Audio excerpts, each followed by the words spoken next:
For this laruan ni Obi-Wan action figure video, we're going to take a look at Mcfarlane DC Multiverse. This is Batman Detective Comics number 27.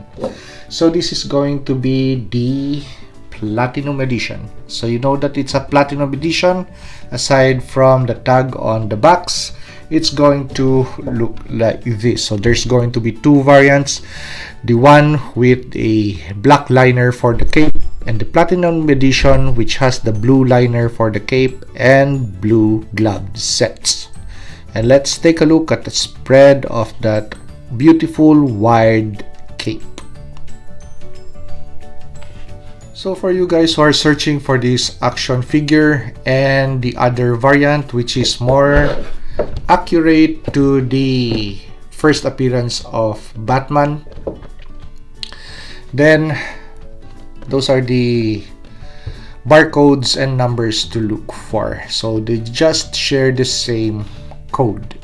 So before we marvel at the details and discuss articulation points and more changes to this action figure, let me first discuss out of the box immediately what I did. Because when I picked this figure up at Target, I already knew that I had to take off the cell shading thing that was on this figure. So it's going to be on the head unit, so just the top of the head. There's going to be a big blue square on top of the head that is very unsightly, and the inner portion or part of the ear sets of the mask is going to be painted too.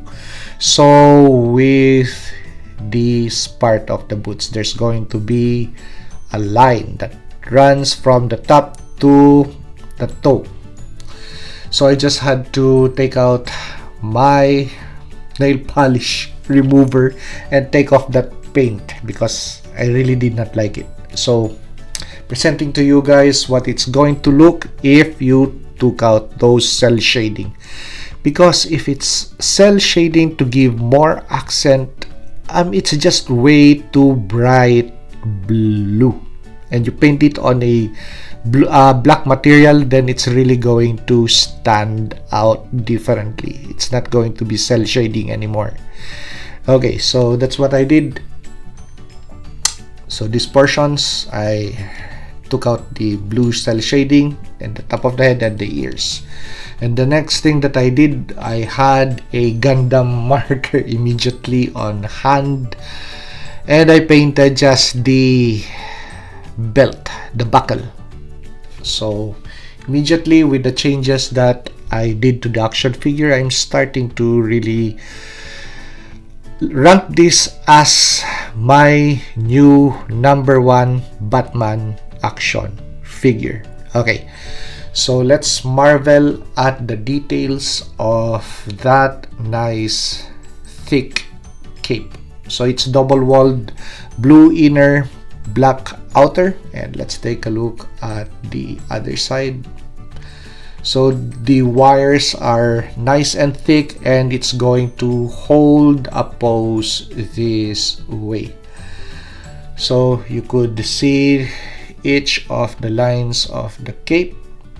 So this is something that won't go off the cape material. Even if you play with it, it's going to really stay. Okay, so more changes to come. Okay, so next thing that I added to this action figure, take a look at the handsets of the action figure. So it's going to be that material.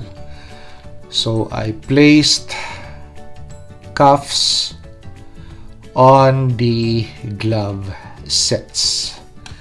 So the gloves won't look weird, that they really won't stand out, especially the other variant which has a different color. The glove sets of this figure matches with the inner cape and the rest of the suit, but the other variant, actually the one that is more faithful to Detective Comics number 27, it really stands out without those cuffs. So adding just a little bit touch of personalization to this action figure would make it look better. Okay, so onwards to addition number 3. Okay, so this time we're getting rid of the blue glove set and say hello to black gloved hand sets, which slowly changes the look of the action figure. Okay, so well, the point of playing with the action figure actually is play. So put the things that you want on the figure and what makes you happy. So in this variation, I'm slowly turning this action figure into my very own figure. Okay, so different handsets, those belong to Mcfarlane DC Multiverse. His brother, Batman Beyond. Just a different Batman action figure. So I took the handsets off that action figure and I have a different video featuring the new Batman Beyond build. So I hope you guys also watch it. Okay, so those handsets are free, so I'm free to put it on this action figure. So let's move on to the next change. Okay, so the next change, take a look at the bat symbol on the chest. If I'm going to take a nail polish solution to that bat symbol, it's going to come off.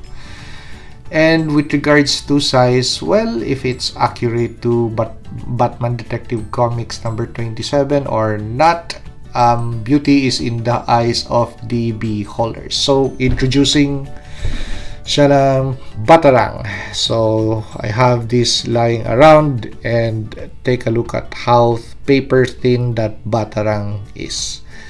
And the design. Take a look at the chest and the design. That is a 1-to-1 accurate design. So it's just one and the same. So actually, with the thickness of this thing, I could just, with a little bit of super glue, apply it to the chest of this action figure. Okay, so let's do it.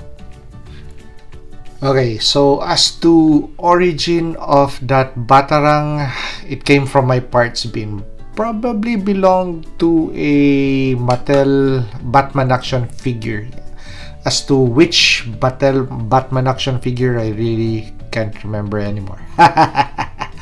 Because I just have a lot of excess parts that I just bag individually. For example, Batarangs, I keep all Batarangs together, and for loose straps like this, so I keep it in a separate bag or in a bin. Okay, so that is how it looks, and with a Gundam marker we panel line the utility belt. So it's not just going to be the buckle, so it's all around.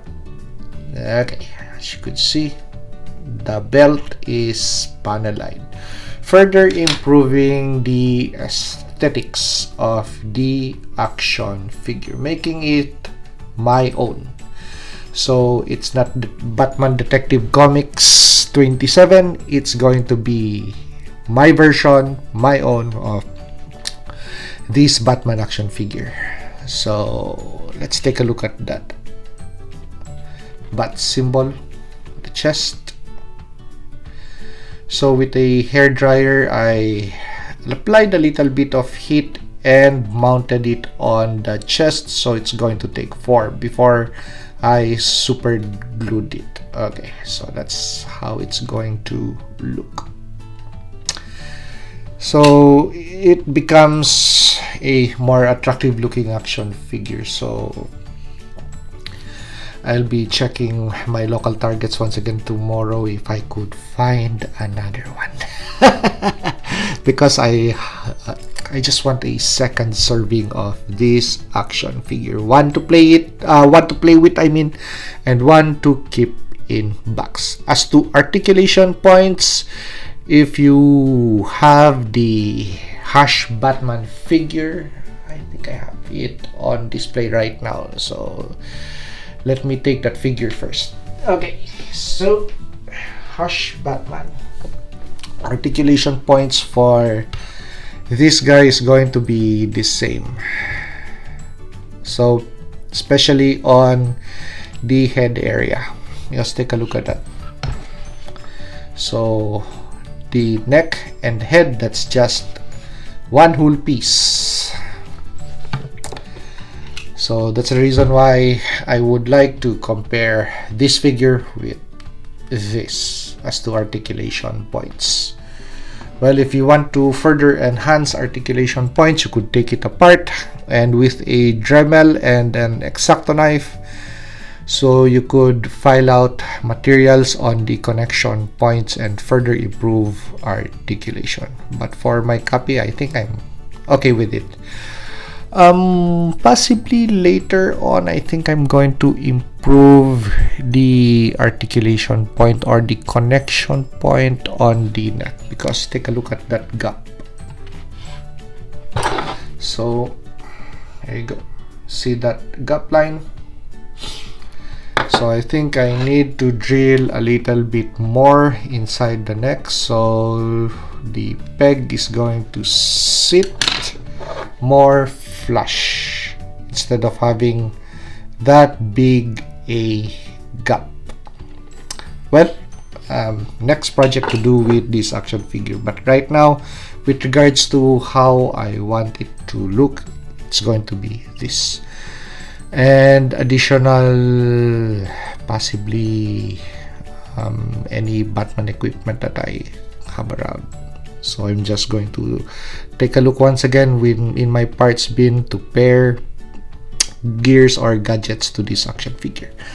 So that's it. Very simple review and very, once again, minimalist kitbash to a Mcfarlane DC Multiverse Batman action figure.